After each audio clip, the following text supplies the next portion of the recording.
میرا حضرت عائشہ رضی اللہ عنہا کا وفات ہے جو سن 58 ہجری میں انہوں نے رحلت فرمائی، اور اس کے ساتھ 17 رمضان المبارک 2 ہجری اسلام کی پہلی جنگ اور پہلا معرکہ طاغوت کے علمبرداروں کے مقابلے میں رحمان کے لشکر کا اور شیطان کے لشکر کا اور شیطان کے پیروکاروں کا مقابلہ ہوا، جسے غزوہ بدر کہتے ہیں، اور قرآن نے اس کو یوم الفرقان کہا، حق اور باطل میں امتیاز قائم کرنے والی جنگ۔ اسی کے ساتھ رمضان المبارک کے انہی دنوں میں 19-20 رمضان المبارک کو مکہ مکرمہ بھی فتح ہوا سن 8 ہجری میں۔ یہ واقعہ بھی رمضان المبارک کے اندر ہوا۔ قرآن حکیم کا نزول بھی رمضان کے اندر ہے، اور رمضان کے روزے تو فرض ہی ہیں، جس کے متعلق پیچھے 1-2 جمعوں میں آپ کے سامنے کچھ عرض کیا گیا۔ یہ ایسا مہینہ کہ جس کے بارے میں رسول اللہ صلی اللہ علیہ وسلم نے فرمایا وہ شہر اولہ رحمہ، اس کا پہلا عشرہ رحمت ہے، واوسطہ مغفرہ، درمیانہ عشرہ جو ہے مغفرت ہے، وآخرہ عتق من النار، اور آخری عشرہ جہنم سے آزادی کا ہے۔ تو مغفرت کا عشرہ بھی ہے، اور توبہ اور استغفار کے ذریعے اللہ تعالی انسانوں کے گناہ معاف فرماتے ہیں۔ توبہ کے بارے میں بھی قرآن نے بڑی تاکید کی ہے، توبوا الی اللہ جمیعا، کہ اللہ کی طرف تم سب رجوع کرو۔ توبہ کا معنی ہے رجوع کرنا، کسی طرح غلط راستے پہ جا رہا ہے اس سے ہٹ جائے اور صحیح راستے پہ چلے۔ تو گناہوں کا راستہ یہ غلط راستہ ہے، اللہ کے رحمت سے دور کر رہا ہے۔ گناہوں سے بچنا، طاعت کرنا، یہ اللہ تک پہنچنے کا راستہ ہے۔ تو جب ایک مسلمان توبہ نکالتا ہے تو گناہوں کا راستہ چھوڑ کے وہ اللہ کے راضی کرنے کا راستہ اختیار کرتا ہے، اس لیے اس کو توبہ کہتے ہیں۔ اور استغفار بھی کہ جو ہو چکا ہے اس پہ اللہ تعالیٰ سے معذرت کرے اور معافی طلب کرے۔ توبہ کے لیے 3 بنیادی چیزیں ہیں۔ ترک الذنب لقبحہ، جو گناہ کر رہے تھے اب تک اس کو گناہ ہونے کی وجہ سے چھوڑ دیں، کوئی اور داعی نہ ہو، یعنی یہ نہیں ہے کہ آپ اس تک پہنچ نہیں سکتے، کر نہیں سکتے اس لیے چھوڑ دیا، نہیں، صرف اللہ کے خوف کی وجہ سے اور قباحت کی وجہ سے کہ اللہ رسول کی نظر میں یہ گناہ ہے، اس کو چھوڑنا یہ توبہ کا ایک حصہ ہے۔ اور جو گناہ کیے ہیں اس پر ندامت ہو، والندامت علی ما فرط، جو ہو چکا ہے اس کو اچھا نہ سمجھے، اس پہ فخر نہ کرے، بلکہ اس پر افسوس کرے کہ غلط کام میں نے کیا تھا۔ اور تیسری چیز ہے آئندہ کے لیے عزم، کہ آئندہ یہ کام نہیں کروں گا۔ لیکن عزم کا یہ معنی نہیں ہے کہ اگر عزم تو کیا تھا لیکن پھر کسی وقت جو گناہ ہو گیا تو یہ نہیں ہے کہ پھر توبہ نہیں نکال سکتا، پھر بھی نکال سکتا ہے۔ توبے کا دروازہ مرنے تک، اور جب سکرات الموت شروع ہوتے ہیں اس سے پہلے تک توبے کا دروازہ کھلا ہے۔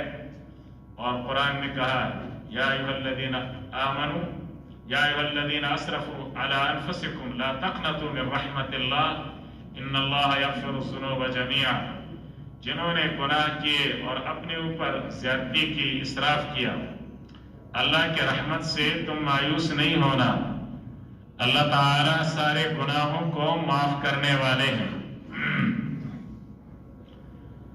اور اس میں ایک چوتھی چیز یہ ہے توبہ میں کہ حقوق اللہ اور حقوق العباد میں سے جو ضائع ہو چکے ہیں، جس کی تلافی ممکن نہیں ہے، اس کے لیے تو وہی 3 چیزیں ہیں، لیکن جن گناہوں کی تلافی ممکن ہے تو اس کی قضا بھی لائے گا، تلافی بھی کرے گا۔ مثلا ایک آدمی نے نمازیں نہیں پڑھی تھی، روزے نہیں رکھے تھے، زکوٰۃ ادا نہیں کیا تھا، یہ حق اللہ ہے، حقوق اللہ میں سے ہے، تو ان کی قضا بھی لائے گا۔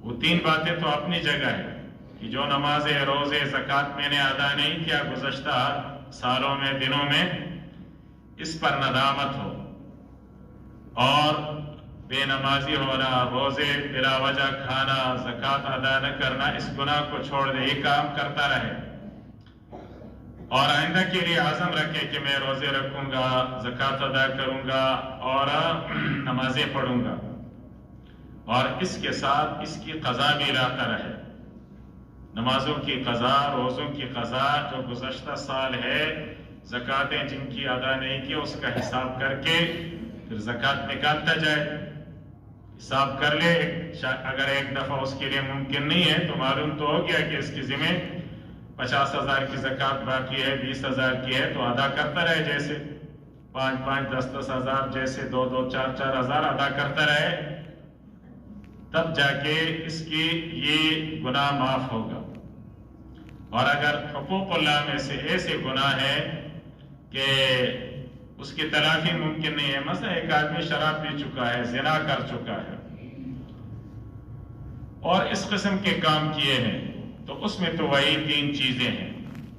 اور بندوں کے حقوق میں سے یہ ہے کہ جس بندے کا حق اس کے ذمے ہے، مثلا مالی شکل میں کسی بھی عنوان سے ہو، کسی کی زمین کو دبایا ہے، دکان پہ قبضہ کیا ہے، ورثاء کے میراث پر قبضہ کیا ہے، کسی کے قرض لے کے منکر ہو گیا، دھوکے سے کسی کے پیسے لیے، کسی بھی عنوان سے کسی کا حق جس کے پاس ہو، تو اس کے لیے دو راستے ہیں، یا تو صاحب حق جس کا حق ہے وہ اس کو معاف کر دے، اور یا جس کا حق ہے حقدار اس کو اس کا حق لٹا دے، تو پھر توبہ کی امید ہے۔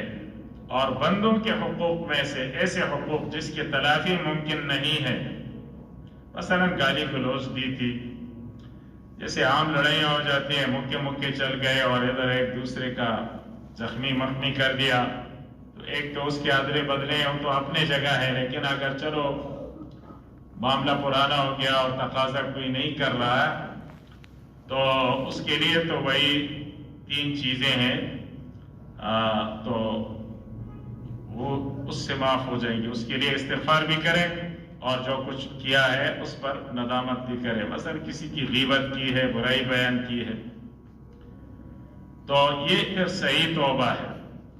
اور اس توبے کے یہ اثرات ہوتے ہیں کہ التائب من الذنب کمن لا ذنب لہ، جس نے توبے سے، گناہ سے توبہ نکالا، وہ ایسا ہے جیسے اس نے گناہ کیا نہیں ہے۔ تو بہرحال رمضان کا مہینہ جب مغفرت کا ہے تو ہر بندہ اللہ تعالیٰ کے ساتھ اخلاص سے توبہ نکالے، جو میں نے عرض کیا اس ترتیب سے توبہ نکالے اور عزم کرے، تو اللہ تعالیٰ اس کے گزشتہ گناہوں کو معاف فرما دیں گے، اور اللہ تعالیٰ بڑے مہربان ہیں اور اس کو مایوس نہیں ہونا چاہیے۔ لا تقنطوا من رحمت اللہ ان اللہ یغفر الذنوب جميعا۔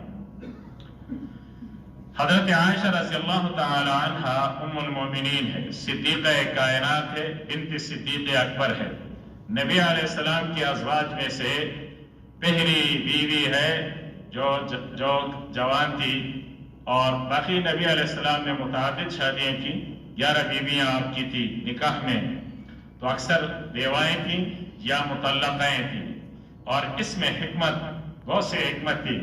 کچھ عورتیں تو ایسی تھی کہ نکاح میں لا کے ان کی کفالت کی، وہ بھی مقصد تھا، ان کے ساتھ بچے تھے تو وہ بچے بھی نبی علیہ السلام نے پالے اور ان کا خیال رکھا، جیسے حضرت ام سلمہ رضی اللہ تعالی عنہا ہیں۔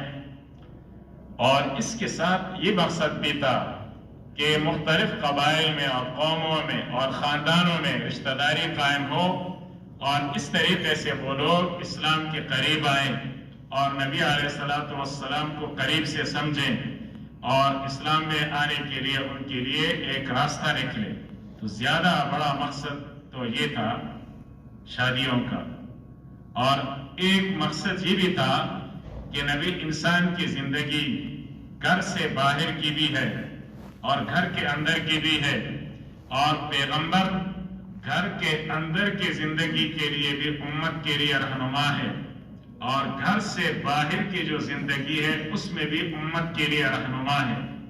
یعنی جو گھر سے ہم باہر ہیں وہاں جو معاملات پیش آتے ہیں اس میں بھی نبی علیہ السلام کی پیروی کریں گے اور اطاعت کریں گے اور تابعداری کریں گے اور آپ کے احکامات پہ چلیں گے. اور گھر کے اندر جو معاملات ہیں بیوی کے ساتھ، بچوں کے ساتھ، گھر کے کام کاج، گھر کے بہت سے امور، انسان کی زندگی کا اچھا خاصا حصہ تو گھر کے اندر ہوتا ہے. تو گھر کے اندر تو سب کو معلوم ہے، باہر کے لوگ تو نہیں ہوتے ہیں. گھر کے اندر تو گھر والیاں ہوتی ہیں، بچے ہوتے ہیں. تو نبی علیہ السلام نے جو متعدد شادیاں کی اس کا ایک بڑا مقصد یہ تھا کہ آپ کی جو گھریلوی زندگی ہے ازواج مطہرات کے توسط سے امت تک اس میں رہنمائی ملے. اسی لیے حضرت عائشہ رضی اللہ تعالی عنہا اس سے تقریباً 2200 احادیث مروی ہیں، اور گھر کے بہت سے معاملات، اس کی تو ابھی ٹائم نہیں ہے کہ تفصیل سے بیان کریں، ذخیرہ حدیث میں سارا محفوظ ہے. گھر کے معاملات بہت سارے وہ ازواج مطہرات کے توسط سے ہمیں پہنچے ہیں. مثال کے طور پہ روزے کے اندر ایک آدمی ہے، اس کو اپنے اوپر قابو ہے کہ ہم بستری تو نہیں کرے گا، ہم بستری نہیں کرے گا، اس پر اس کو مکمل قدرت ہے، بھروسہ ہے اپنے اوپر. تو آیا دن کے وقت بیوی کو ہاتھ لگا سکتا ہے؟ آیا اس کو چوم سکتا ہے؟ یا اپنی بیوی کے ساتھ معانقہ کر سکتا ہے؟ یا کسی ایک کمبل اور ایک مثلا چارپائی پہ اکٹھے سو سکتے ہیں؟ جماع تو جائز نہیں ہے، وہ تو اپنی جگہ ہے. اب ظاہر ہے یہ باہر کے لوگوں کو تو اس کا پتہ نہیں ہوگا کہ اس میں پیغمبر علیہ السلام کی کیا ہدایت ہے. یہ نبی علیہ السلام کے ازواج کے توسط سے یہ ہمیں ساری معلومات ہے کہ یہ کام جائز ہے، اس سے روزہ خراب نہیں ہوتا. لیکن اس میں یہ شرط ہے کہ جس کو اپنے نفس پر قابو ہو، اور وہ بھی حدیث میں آتا ہے کہ نبی علیہ السلام جتنے اپنے نفس پر قابو رکھتے تھے، تم میں کون ہے جو اس طریقے سے قابو رکھتا ہو.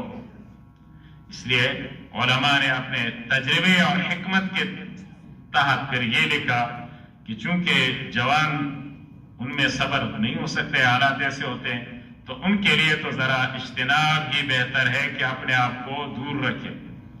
اور جو ذرا درمیانے عمر کے یا ذرا آگے عمر کے ہیں تو ان کے لیے پھر زیادہ خطرات نہیں ہوتے ہیں، تو ان کے لیے جواز ہے. یا حالت ماہواری میں ہم بستری تو نہیں کر سکتے ہیں، لیکن باقی یہی کام یہ بیوی کے ساتھ کر سکتے ہیں. مثلا اس کو چومنا، ہاتھ لگانا، اکٹھے سو جانا، یہ ازواج مطہرات کے توسط سے یہ ہمیں پہنچا. تو یہ پورا دین ہے. اب ہمارے لیے مسلمانوں کے لیے کوئی مشکل نہیں ہے. جو بھی مسئلہ درپیش ہوگا گھریلوے مسائل میں سے پیش ہو جائے گا. مثلا رات کے وقت رمضان ہے، ابھی بھی کسی نے گھر والی کے ساتھ ہم بستری کی، رات کو تو ہم بستری کرنا جائز ہے، لیکن طلوع فجر صادق سے پہلے وہ غسل نہ کر سکا اور آذانیں ہو گئی، تو اب اس پر جو روزہ شروع ہوا حالت جنابت میں روزہ شروع ہو گیا. تو اب روزے پر کوئی اثر پڑتا ہے؟ خراب ہے؟ بالکل خراب نہیں ہے. تو وہاں حدیث میں آ گیا ازواج مطہرات کے توسط سے کہ کبھی نبی علیہ السلام کو جنابت پیش ہو جاتی تھی، اور جنابت احترام کا نہیں ہوتا تھا. تو احترام کا جو نہیں ہے تو کون سا ہے؟ یعنی ہم بیویوں کے ساتھ قربت کی. اور نبی علیہ السلام اذان کے بعد کبھی غسل فرما لیا کرتے تھے. تو معلوم ہو گیا کوئی مسئلہ نہیں ہے۔ تو حضرت عائشہ رضی اللہ تعالیٰ عنہ اس پہ تہمت لگا، اللہ نے اس کی برات بیان کی اور سورہ النور کی آیتیں اتری اور قرآن نے کہا الطیبات للطیبین، پیغمبر پاک، اس کی بیوی بھی پاک، اور والطیبون للطیبات، جو خود ناپاک ہو اس کی گھر والیاں ناپاک ہوں گی، الخبیثات للخبیثین والخبیثون للخبیثات۔ اور قرآن نے کہا یہ لوگ جنہوں نے غلط الزام لگایا اولئک مبرؤون، یہ بری ہیں، لا تعلق ہیں اس سے۔ تو اللہ تعالیٰ نے عائشہ کی پاکی بیان کی۔ جبرائیل امین ان کو سلام کہتے تھے۔ نبی علیہ السلام فرماتے ہیں میں کسی بیوی کے بستر پہ نہیں رہا کہ وحی اتری ہو مگر عائشہ کے بستر پہ میرے اوپر جبرائیل بھی آئے اور وحی بھی اتری۔ تو ام المومنین 17 رمضان سن 58 ہجری میں ان کا انتقال ہوا۔ اور فتح مکہ وہ بھی تو اپنے جگہ ایک بڑا معرکہ تھا، ایک بڑی چیز تھی کہ وہ کفار مکہ جنہوں نے رسول اللہ صلی اللہ علیہ وسلم کو نکالا تھا اور قتل کے منصوبے بنائے تھے، وَيَمْكُرُ بِكَ الَّذِينَ كَفَرُوا لِيَقْتُلُوكَ أَوْ يُخْرِجُوكَ أَوْ يُثْبِتُوكَ أَوْ يَخْرُجُوكَ وَيَمْكُرُونَ وَيَمْكُرُ اللَّهُ وَاللَّهُ خَيْرُ الْمَاكِرِينَ۔ کافروں نے منصوبہ بنایا تھا یا تو آپ کو قتل کر دیں یا آپ کو قید رکھ دیں اور یا آپ کو نکال دیں۔ قتل پہ ان کا مشورہ طے ہو گیا تھا کہ آج رات کو نبی علیہ السلام کو قتل کرنا ہے۔ اللہ نے اطلاع دی اور پیغمبر علیہ السلام گھر سے نکلے، اللہ نے ان کو اندر کیا، انہوں نے نوجوان لگا دیے تھے دروازے پہ، راستے پہ۔ نبی علیہ السلام اپنے ساتھی فاروق صدیق اکبر کو لے کے غار ثور میں گئے اور 3 دن وہاں قیام فرمایا اور وہاں سے پھر ہجرت کر کے مدینہ منورہ آئے۔ تو مدینہ منورہ میں جنگیں ہوئی، جنگ بدر ہوا، غزوہ احزاب ہوا، خندق ہوا اور معرکے ہوئے۔ یہ تو قریش کے ساتھ ہوئے اور دیگر لوگوں کے ساتھ بھی ہوئے۔ پھر اللہ نے 8 ہجری میں، اس سے 2 سال پہلے سن 6 ہجری میں پیغمبر عمرے کے ارادے سے گئے۔ 1400 صحابہ کرام ہیں لیکن مکہ کفار کے قبضے میں ہے، مسلمانوں کے قبضے میں نہیں ہے۔ تو ان سے بات کی، حضرت عثمان کو بھیجا کہ ہم عمرے کے لیے آئے، لڑنے کے لیے نہیں آئے، بس عمرہ کر کے چلے جائیں گے، نکل جائیں گے مکے سے۔ کافروں نے انکار کیا کہ تم سے ہماری جنگیں ہوں گی، ہمارے بندے تم نے مارے ہیں، جنگ بدر میں ہمارے سردار مارے گئے ہیں، اب آپ کو کیسے ہم چھوڑیں؟ کسی کے باپ کے قاتل ہو تم، کسی کے بیٹے کے ہو، کسی کے کس کے ہو، کس کے، ہم نہیں چھوڑیں گے۔ تو معاہدہ طے پا گیا اور معاہدہ صلح حدیبیہ جسے کہتے ہیں، نبی علیہ السلام صحابہ بغیر عمرے کے واپس آ گئے۔ خوشی سے تو نہیں آئے، حالات ایسے تھے، خوشی سے واپس آ گئے، یعنی معاہدہ ہو گیا اور ایک حالات ایسے تھے، مجبوری کہتے ہیں آپ، واپس آ گئے۔ لیکن ان 2 سالوں میں اللہ نے مسلمانوں کی تعداد بڑھا دی اور 10,000 لشکر تیار ہوا نبی علیہ السلام کے ہمراہ۔ اور یہ لشکر بھی یہ ایسا نہ کہیں جیسے آج کل کی فوجیں ہوتی ہیں، تنخواہوں والی فوجیں ہوتی ہیں اور یا ایئر کنڈیشن کمروں میں بیٹھ کے بس تمغے لگتے جا رہے ہیں، ایک تمغہ دوسرا اور پھر میڈیا میں آتا ہے بڑا بہادر ہے اور زندگی میں ایک چڑیا کو تو کبھی مارا نہیں ہے اور بیٹھے بیٹھے بہادر بن جاتے ہیں۔ تو بہادری، ہم لوگوں کی بہادری کا پتہ تو لگتا ہے، یہ فلسطین کو دیکھو، کہاں ہے بہادری؟ وہ جانسار لوگ تھے اور وہ سرفروش لوگ تھے۔ ایسے 10,000 حضرات آپ کے ہمراہ ہیں، آپ نے مکہ مکرمہ فتح کیا، بیت اللہ کو بتوں سے پاک کیا، اپنے ہاتھ سے بتوں کو گرایا، توڑا، جو ان کے معبود تھے، ان کے الہ تھے، طاقت اگر نہ تھی تو یہ ہاتھ بھی نہیں لگا سکتے ہیں. طاقت اچھے لوگوں کے پاس، اہل حق کے پاس، دینی لوگوں کے پاس، جہاد کے عالم برداروں کے پاس طاقت ہونی چاہیے. آپ دیکھیں یہ 1-2 دن کی بات ہے نا، تجاوزات کے سلسلے میں حکومت ان روڈوں میں تجاوزات کو ہٹا رہے ہیں. چلو دکانداروں کی غلطیاں تھوڑی بہت ہو تو اپنی جگہ ہے. کچھ حکومت نے لوگوں کو بے عزت کرنے کے لیے، چونکہ اپنی حکومت ہے نا تو ان کی طرف سے تو ہم جتنے بے عزت ہو جائے کوئی پرواہ نہیں ہے، خیر ہے. تو عورتوں کو بھی لگایا ہے، عورتوں کو بھی پتلونیں پہنوا دیں، وردیاں پہنوا دیں، اور سارے دکاندار کھڑے ہیں، ان کے سامان ایسے پھینکے جا رہے ہیں، گرائے جا رہے ہیں، اور وہ ٹھس سے مس نہیں ہو رہے ہیں. کیوں؟ وہ سمجھتے ہیں یہ ریاست ہے، ایک طاقت ہے اس کے پیچھے. دیکھ رہے ہیں آپ کے سامان توڑ رہے ہیں، بکھیر رہے ہیں، گرا رہے ہیں روڈوں پہ، آپ کے چبوترے توڑ رہے ہیں، آپ کے جو تھڑے ہیں اس کو گرا رہے ہیں. کتنا نقصان ہو رہا ہے، پرواہ نہیں ہے، اور آپ دیکھ رہے ہیں ٹس سے مس نہیں ہو رہے. یا اگر پیچھے طاقت نہ ہو تو یہ کر سکتے ہیں اسے. اس لیے نبی علیہ السلام جب طاقت نہیں تھی برائی تو بیان کرتے تھے کہ بت باطل ہیں، ہاتھ نہیں لگایا. لیکن اللہ نے جب طاقت دی، اقتدار آیا، حکومت آیا، تو پھر بیت اللہ کے اندر سے بتوں کو کھیڑا اور پاک کیا، اور اپنے ہاتھ سے گراتے رہے اور کہتے رہے جاء الحق وزہق الباطل ان الباطل کان زہوقا. اور بڑے بڑے جیسے یہاں اپنے ملک میں تو خلاف شرع ہے، لوگوں نے شرکیات شروع کی ہیں، بڑے بڑے آستانے جو بنائے ہیں اور بڑے بڑے مزارات ہیں اور دنیا جہان کے شرک ہو رہے ہیں.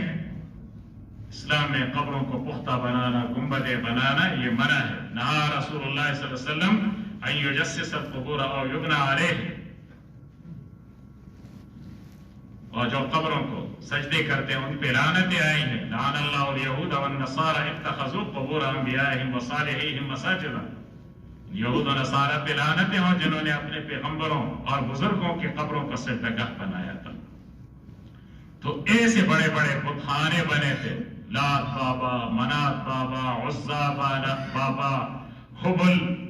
قرآن نے ذکر کیا افرأیتم اللات والعزا ومنات الثالثۃ الاخری.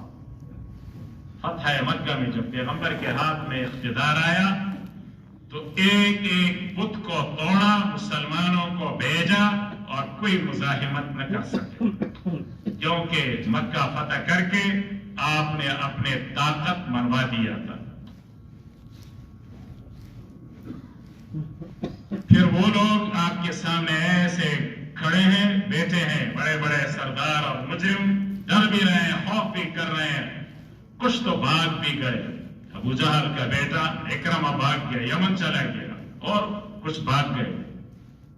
بعد میں یہ مسلمان ہوا. مسلمان ہونے کے بعد آپ کچھ نہیں کہہ سکتے. وہ مفسر قرآن ہے. حضرت اکرمہ مفسر قرآن ہے،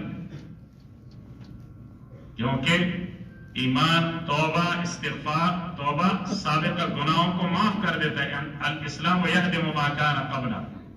اسلام سابقہ جتنے آپ کے کفر ہیں سب کو مٹا دیتا ہے. تو نبی علیہ السلام نے کہا کیا توقع رکھتے ہو؟ انہوں نے کہا اخن کریم، آپ سے ایک اچھے بھائی کی توقع رکھتے ہیں.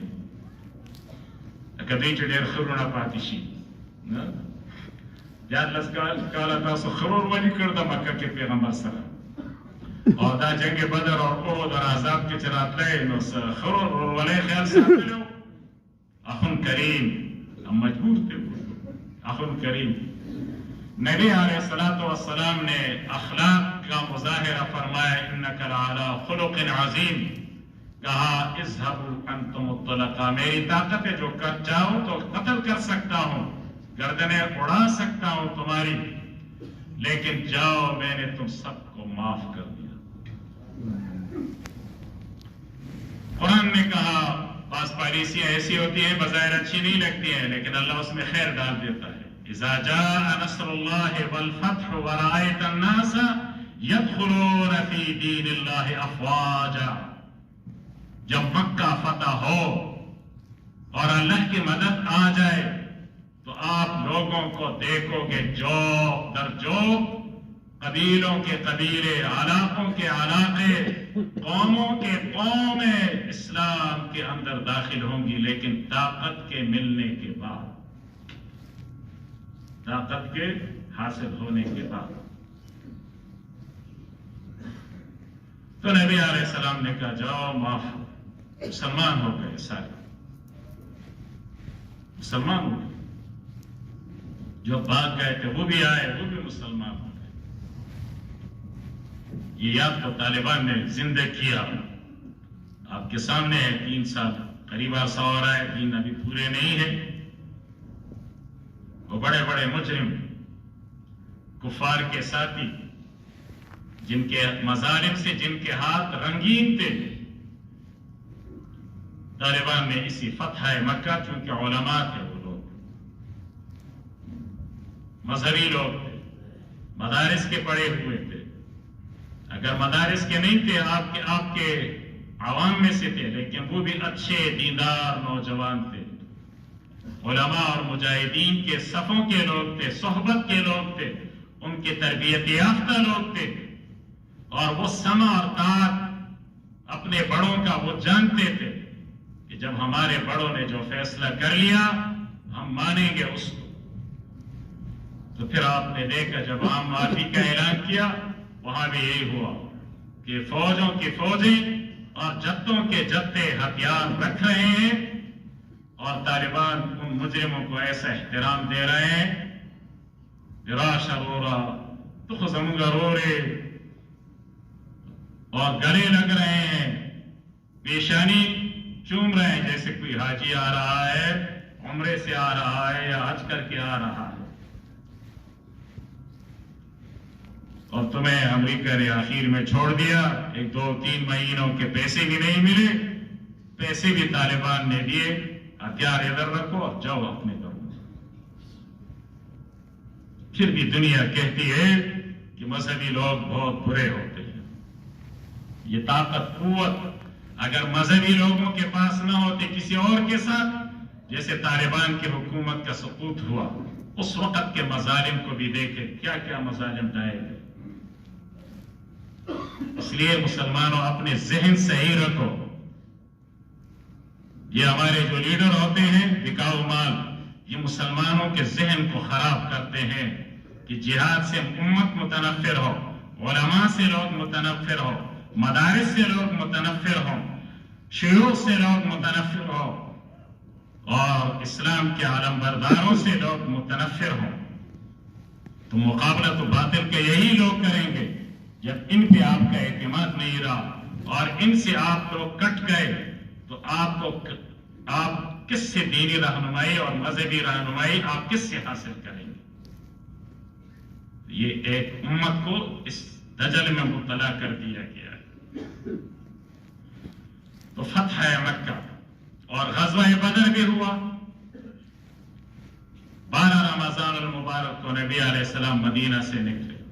شروع میں آپ کو اطلاع دی کہ ابو سفیان کا تجارتی قافلہ جو شام گیا ہے، یہ کمپنی تھی، جیسے ہوتی ہے نا تجارتی کمپنی ہوتی ہے، بڑے بڑے کاروباری لوگ، یا آج کے اصطلاح میں شیئرز ہوتے ہیں، عالمی ادارے ہیں بڑے پیمانے پہ، تو اس میں کئی سینکڑوں اور ہزاروں لوگوں کے رقومات ہوتی ہیں۔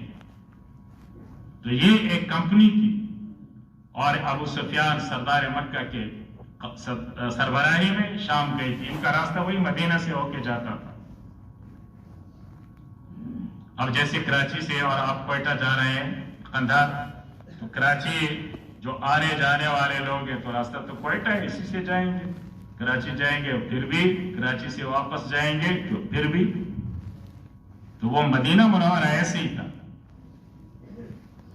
تو نبی علیہ السلام نے کہا یہ کافر جب اقتصادی معاشی طور پر مضبوط ہوتے ہیں تو یہ مسلمانوں کو مقابلہ کرتے ہیں، مظالم ڈالتے ہیں۔ تو نبی علیہ السلام نے صحابہ کرام سے جلدی جلدی میں فرمایا کہ میں نے ان کا راستہ روکنا ہے اور ان پہ حملہ کرنا ہے جو ابو سفیان کا تجارتی قافلہ ہے۔ زیادہ زور نہیں ڈالا، کہا جو ساتھی تیار ہیں تو بس چلیں۔ تو آپ کے ساتھ کچھ حضرات چل پڑے۔ ابو سفیان کو حالات کا ڈر تو تھا، تو جو لوگ یہاں سے مدینہ سے آتے تھے مسافر، ان سے پوچھتا تھا راستے کے بارے میں، تو یہاں سے جانے والے مسافروں نے اس کو بتلا دیا کہ محمد نے تمہارا راستہ روک لیا ہے۔ تو اس نے ایک تو راستہ تبدیل کیا اور اپنے قافلے کا ایک بندہ زمزم غفاری، اس کو ایک اچھی بہترین سواری دے کے اس کو کہا تم بڑے تیزی سے جاؤ، تیزی سے جاؤ اور مکہ کے سرداروں کو بتلا دو کہ تمہارے لوگوں کا اور تمہارے تجارتی قافلے کا راستہ روکا گیا ہے، اس کو بچانے کے لیے پہنچو۔ وہ مکے گیا اور اعلان ہوا، وہاں پہ تو ایک ہلچل مچا، ایک زبردست ہلچل مچا، اور یہ ابو جہل اور باقی سردار یہ اٹھ کھڑے ہوئے کہ مسلمانوں کو اور محمد کو کیسی جرت ہوئی کہ ہمارے تجارتی قافلے کا راستہ انہوں نے روکا۔ ایک بڑے بڑے سردار ایک ایک گھر میں گئے اور بڑا خبیث فرعون وقت ابو جہل، یہ جو چھوٹے سردار تھے امیہ ابن خلف، دوسروں کے پاس گیا، وہ کچھ کسی وجہ سے نہیں جا رہے تھے، ان کو تانے دیے، ان کو بھی آمادہ کیا، تیار کیا، اور خیال یہی تھا کہ جائیں گے تو مسلمانوں کو اور نبی علیہ السلام کو قتل کریں گے، کوئی اسلام نہیں رہے گا، کوئی مسلمان نہیں رہیں گے، کوئی جہاد نہیں رہے گا، طاغوت کے مقابلے کے لیے کوئی زندہ نہیں رہے گا، تو ایک جشن منائیں گے۔ تو شراب ساتھ لے آئے، گانے بجانے والی عورتیں رقاصائیں ساتھ لے آئے، طبلے باجے ساتھ لے آئے۔ یہ طبلے باجے، یہ رقص و سرود، یہ کفار کی ثقافت ہے۔ آج مسلمان مبتلا ہو گئے کہ یہ ہماری ثقافت ہے۔ تمہاری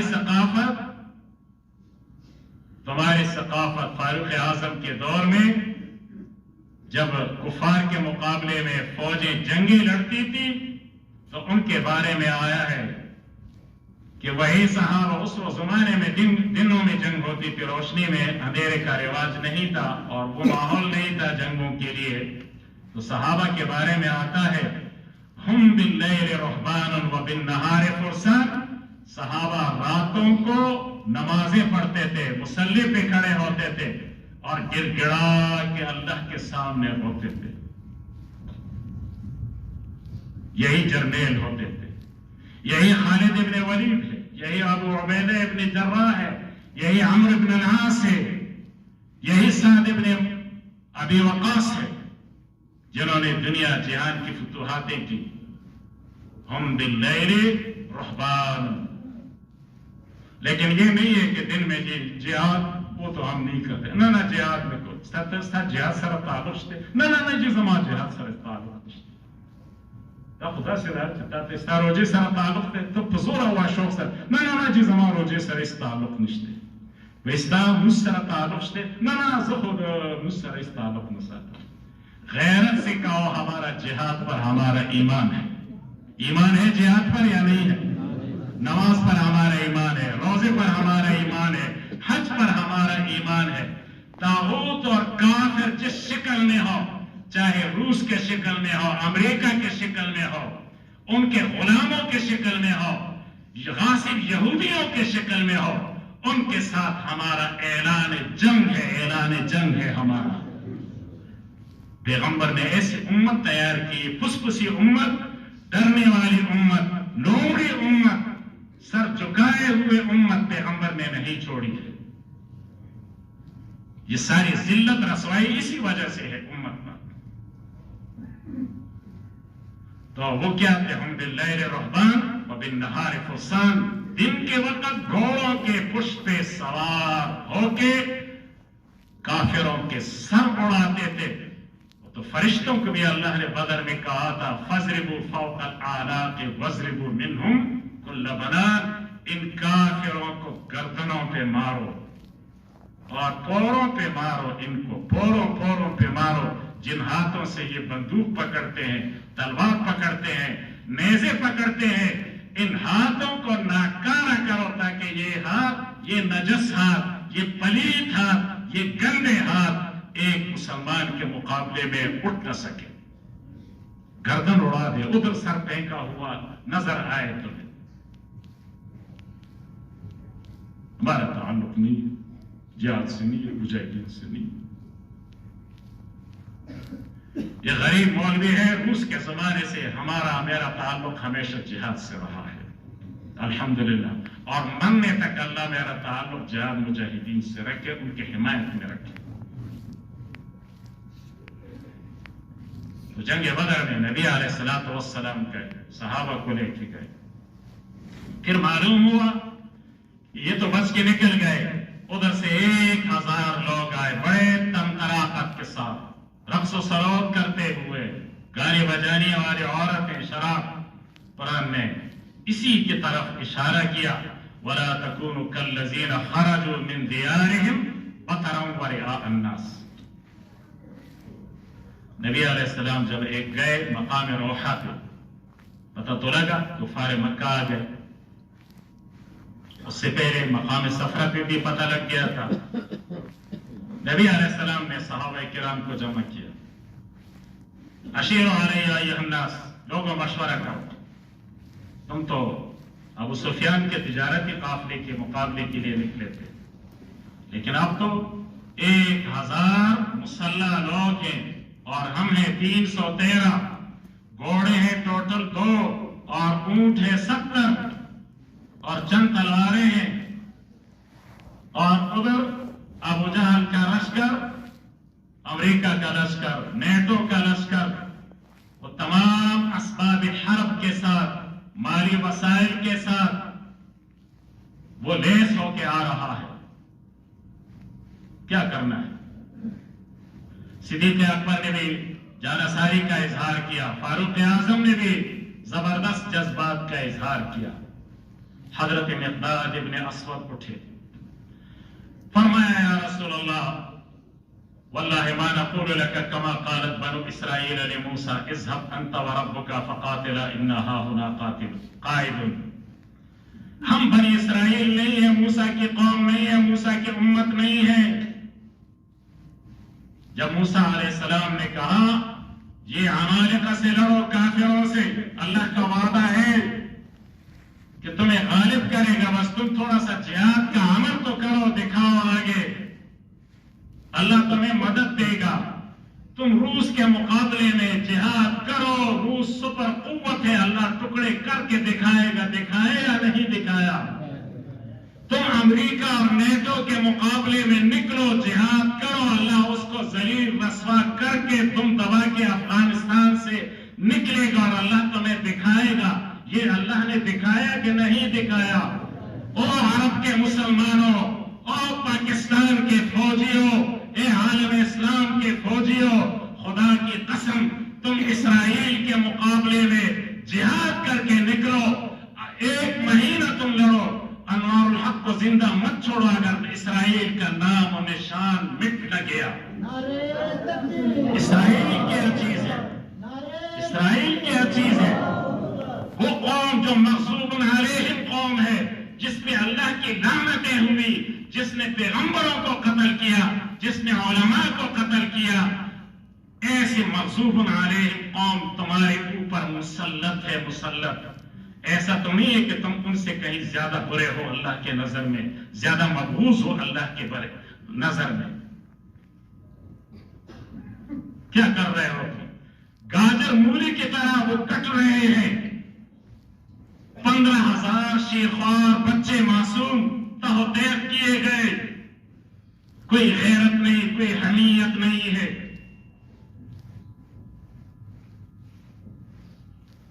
غیرت حمیت میں کوئی چیز ہوتی ہے.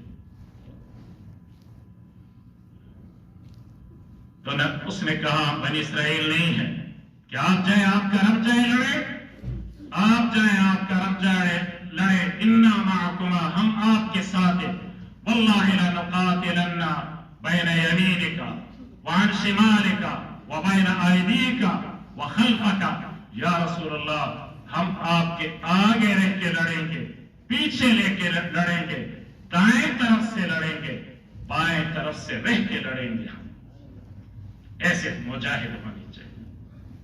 یہ دنیا میں فتوحات ایسے لوگوں نے پھیلائی ہیں، یہ بوتلیں پینے والوں نے اسلام نہیں پھیلایا، خیانتیں کر کے جزیرے بنانے والے اور جائیدادیں بنانے والوں نے نہیں بنایا، توڑا تو ہوگا بنایا نہیں ہوگا۔ عرب علاقے کھو تو دیا فلسطین کو، تم نے کسی چیز کو آزاد نہیں کیا، اندلس کو کھو گئے، ہسپانیہ کو کھو گئے، خلافت عثمانیہ کو کھو گئے، تم ساری چیزیں کھو گئے۔ نبی علیہ السلام نے پھر کہا اشیروا علیہ ایھا الناس، انصار کا قبیلہ تو صحابہ ہوشیار تھے، یہ انصار کے بڑے لوگ تھے، ان کا سردار تھا سعد بن معاذ رضی اللہ تعالی عنہ۔ اس نے عرض کیا ہے رسول اللہ شاید ہمارے قبیلے کے بارے میں ہماری رائے جاننا چاہتے ہیں، فرمایا ہاں، فرمایا یا رسول اللہ انا قد آمناک وصدقناک، ہم آپ پر ایمان لائے، آپ کو سچا کہا ہے اور یہ اقرار کیا ہے کہ جو دین آپ لائے ہیں یہ سچا دین ہے۔ خرجت لامر فاحدث اللہ غیرہ، آپ تو ابو سفیان کے قافلے کے لیے نکلے تھے، لیکن اب تو ابو جہل کا قافلہ آ گیا،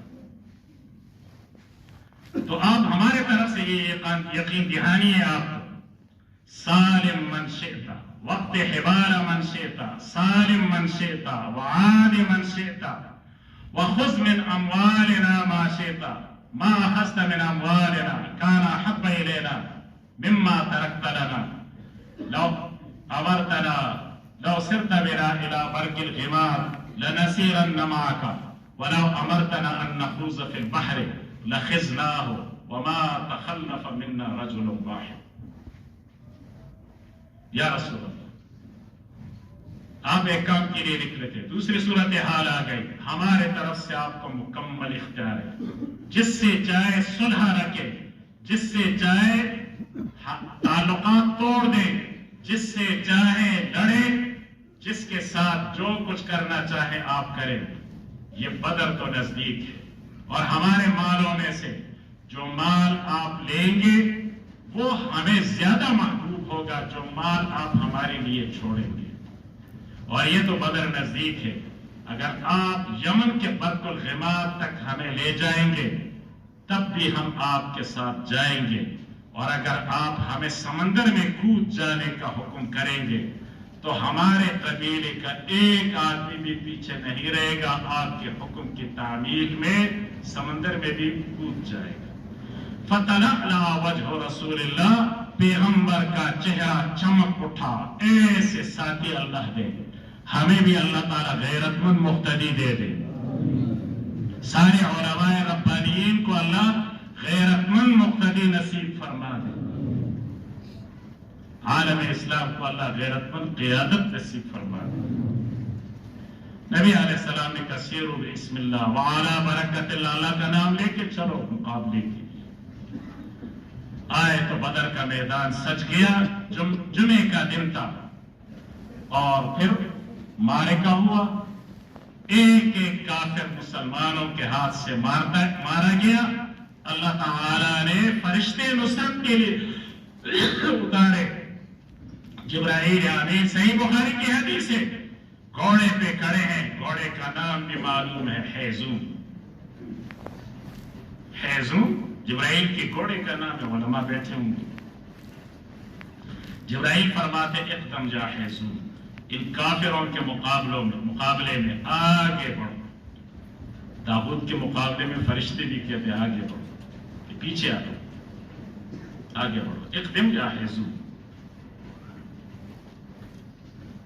دیکھتے دیکھتے بڑے سنادید مارے گئے، درمیان میں نبی علیہ السلام نے ایک ریت کی مٹھی دیکھی شاہد الوجوہ، اللہ نے اپنے قدرت سے کافروں کے آنکھوں ناک منہ میں وہ ریت کے ذرات پہنچائے. وما رمیت اذ رمیت ولکن اللہ رمی. تو ابو جہل چھوٹے سے نوجوان تھے، کم عمر سے، بے تجربے سے، معاذ اور معوذ افرا کے بیٹے. ان کے ہاتھ سے اللہ نے ابو جہل کو مار دیا. زخمی ہوا، پڑا تھا زخمیوں میں. جب جنگ ختم ہوئی، صحیح بخاری کی حدیث ہے، نبی علیہ السلام نے کہا دیکھو ذرا لاشوں میں کون کس کس کی لاشیں پڑی. تو عبداللہ ابن مسعود وہ آیا اور لاشوں میں ابو جہل ابھی زندہ تھا. آخرنے سل گئے ہوئے، آخری سسکیاں تھیں اس کی، لیکن ابھی زندہ تھا، ایک آدھ بات کر سکتا تھا.